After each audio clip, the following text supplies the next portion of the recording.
आप लोगों को ये बताना कि अग्निवीर पॉलिसी क्या है। अग्निवीर पॉलिसी के अंदर इन्होंने देश के सैनिकों को दो हिस्सों में बांटने का काम किया है, रेगुलर सैनिक और अग्निवीर। कम ट्रेनिंग मैं पहले बता चुका हूं, उस कम ट्रेनिंग की वजह से उनकी मेंटली, फिजिकली, क्लाइमेटिकली हर तरह से कम ट्रेन है। स्ट्रेस और स्ट्रेन को इन तीनों कंडीशंस में झेलने के लिए पूरी तरह से वेल ट्रेन नहीं है।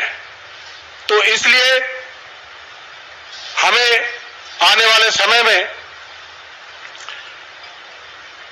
और बहुत सारी चीजें ऐसी देखने को मिलेंगी जिससे हम कह सकेंगे कि ये पूरी तरह से, ये अग्निपथ स्कीम पूरी तरह से गलत है।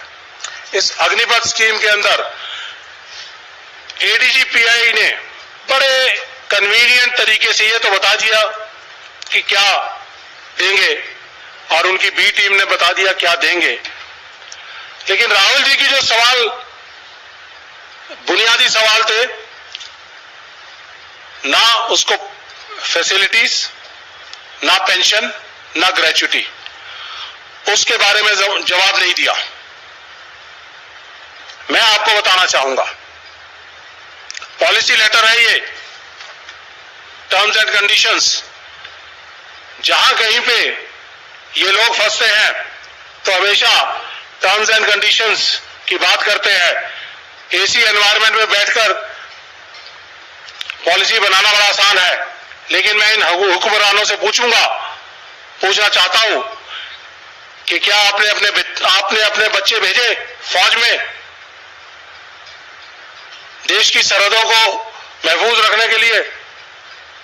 मैं उनसे पूछना चाहूंगा, कभी ठंड में ठिठुर कर देख लेना, कभी तपती धूप में जलकर देख लेना कैसे होती है हिफाजत मुल्क की, कभी सरहद पर चलकर देख लेना। यह मैं अपने हुक्मरानों से कहना चाहूंगा। ये टर्म्स एंड कंडीशंस का हवाला ना दें, इसमें बड़ा साफ साफ लिखा गया है कि Agniveer will not be eligible for any kind of pension और ग्रेच्युटी। डेथ कम ग्रेच्युटी जो है वो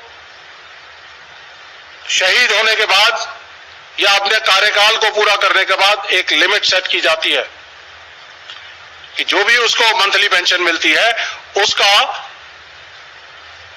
8 गुना, 12 गुना, 20 गुना ये उनको दिया जाता है in case of death, depending upon length of service. तो ये उनको डिनाई कर दिया गया है। उनको मेडिकल फैसिलिटीज डिनाई कर दी गई हैं। They will not be eligible for ex-serviceman contributory health scheme. They will not be entitled to canteen, stores department, CSD services. तो they will not be entitled to pension. जो entitlement उनकी आपने खत्म कर दी इस स्कीम के जरिए, पैसे बचाने के लिए, अपने बिजनेसमैन साथियों को फायदा पहुंचाने के लिए, ये चीजें उनको डिनाई कर दी गई है। एज लिमिट 17.5 से 21 साल, 17.5 साल में भर्ती और 21.5 साल में अनएम्प्लॉयड, स्ट्रेस ट्रेन पूरी तरह से, क्लाइमेटिक कंडीशंस का, फिजिकल ट्रेनिंग का, ऑपरेशनल ट्रेनिंग का, डिसेबल्ड हो गए तो डिसेबिलिटी पेंशन के लिए मना कर दिया गया। तो ये डिनाइल है। तो क्या ऐसी स्थिति के अंदर फौज का अग्निवीर देश में देश की सेवा कर पाएगा? नहीं कर पाएगा। इसके बाद यह भी कहा गया कि देश के अंदर अब कोई भी रेगुलर भर्ती नहीं होगी।